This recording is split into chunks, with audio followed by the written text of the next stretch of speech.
మంచి ఫలములు ఫలింపనేరదు. మంచి ఫలములు ఫలింపని ప్రతి చెట్టు అది నరకబడి అగ్నిలో వేయబడును.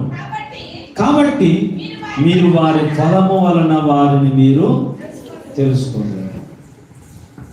మంచోడే మంచోడే మంచోడే కానీ ఇదొక్కటే చేసినాడు చెడ్డోడు అని అంటే ఇదొక్కటి చేయలేడు వాడు. వాని లోపల ఉన్నది బీజం ఏంటో తెలుసా? చెడు బీజం.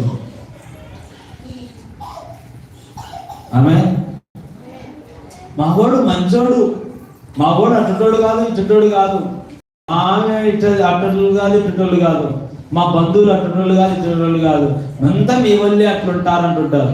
అంటారా అనరా? అంటారా అనరా? అంటారు. కానీ వాళ్ళ ఫలమే వాళ్ళు ఎలా ఉంటే అలాంటివే వాళ్ళలో నుండి బయటికి వస్తాయి. ఆమె వాళ్ళు ఎలాంటి బుద్ధి కలిగి ఉన్నారో